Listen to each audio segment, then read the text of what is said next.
एक गांव में एक अजीब बीमारी फैल रही थी। रात को लोग बोलते थे मच्छर काटने से बुखार आ रहा है, लेकिन किसी को नहीं पता था वो बुखार मौत का एक सिग्नल है। एक रात हरी नाम का आदमी छत पर सो रहा था। तभी एक अजीब दिखने वाली मच्छर, वो नॉर्मल मच्छर से अलग था। उसकी आंखें लाल थीं, पर उनमें ऐसी गर्मी थी जैसे कोई जिंदा चिंगारी अंधेरे में सांस ले रही हो।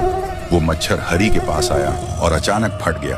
पर अजीब बात ये थी, कुछ हुआ नहीं, बस हवा में एक हरे रंग का धुआं तैरने लगा, जो देखते ही देखते अंधेरा में घुल गया। फिर सुबह हरी उठता है, उसकी आंखें लाल थीं।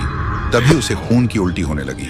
उसकी पत्नी चिल्लाती हुई आई और बोली, तू ठीक है हरी? हरी बोलता है, खून खून खून चाहिए।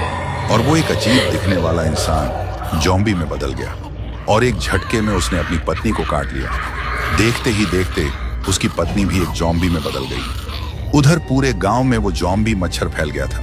घर के अंदर, खेतों में, हर कोने कोने में घुसकर एक एक करके फट रहा था और हर ब्लास्ट के साथ वायरस फैल रहा था। लोग इधर उधर भागने लगे, चीखने लगे, लेकिन कोई बच नहीं पाया और एक ही पल में पूरा गांव ज़ॉम्बी में बदल गया। सब लोग एक जैसे चलने लगे, कमर टेढ़ी, आंखें खुली और मुंह से खून टपक रहा था।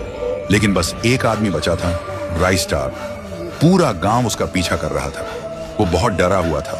भागते भागते, मरते मरते राइस्टार किसी तरह उन ज़ॉम्बी से बच आया और सांस फुला के बोला, अरे लगता है ये ज़ॉम्बी भी थक गईल रे, हमरा पीछे दौड़ते दौड़ते।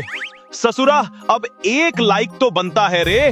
तभी उसने देखा डॉक्टर थुंग थुंग जमीन पे बैठा रो रहा था। राइस्टार उसके पास गया और बोला, अरे ओ डॉक्टर बाबू, ये रोना धोना का नाटक लगा रखे है रे। डॉक्टर बोला, का कही भाई, हम सोच ली अगर हम मच्छर से मलेरिया खत्म कर दी तो हमको नोबेल मिल जाएगा।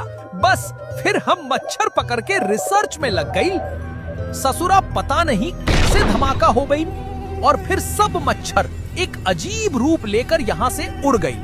राइस्टार बोला, ससुरा अब तो तोरा मच्छर पूरा गांव चबा रहा रे।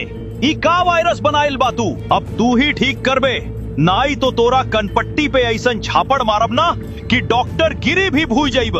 डॉक्टर ने हाथ जोड़ के बोला, अब सिर्फ एक ही रास्ता बचा है। अगर कोई एक मच्छर जिंदा पकड़ के ले आए तो हम उसके अंदर से क्योर निकाल सकते हैं। राइस्टार बोला, ई बस इतना काम है तो हम चलते हैं डॉक्टर बाबू मच्छर पकड़ने। फिर रात होती है, अंधेरा छा जाता है। उसी अंधेरा में चुपके से राइस्टार गांव में घुस आता है। वो देखता है पूरा गांव ज़ॉम्बी से भरा पड़ा है। सब इधर उधर घूम रहे हैं। राइस्टार बिना शोर किए चुपचाप एक घर के अंदर घुस जाता है। वहां उसकी नजर पड़ती है उसी ज़ॉम्बी मच्छर पर। राइस्टार चुपके से एक धुआं बम छोड़ देता है।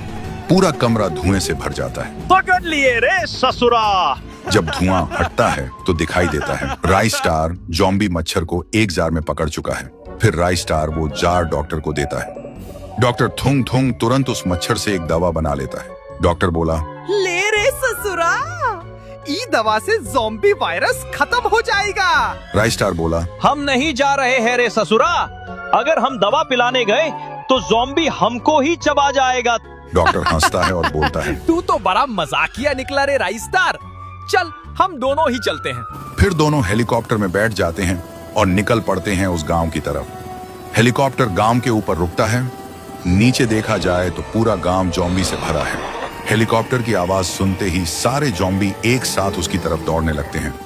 उधर राइस्टार दवा की बोतल उठाता है और चीख के बोलता है, अल्ले ससुरा, ये तेरा इलाज आ गइल रे। देखते ही देखते पूरा गांव नीले धुएं से भर जाता है। कुछ देर बाद वही गांव जहां मौत घूम रही थी, अब वहां फिर से इंसानों की हंसी गूंजने लगती है।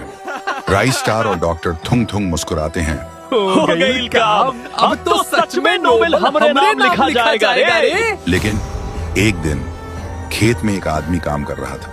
हवा शांत थी, सब कुछ बिल्कुल नॉर्मल लग रहा था। तभी दूर से एक अजीब दिखने वाला इंसान टेढ़े कदमों से हल्की कंपकंपी के साथ उसकी तरफ चलकर आने लगा। वो आदमी सोचता है, कौन है ये? पर जैसे ही वो पास आया, एक झटके में वो फट गया। तो दोस्तों, क्या ज़ॉम्बी 2.0 चाहिए? तो कमेंट करो, पार्ट 2 चाहिए।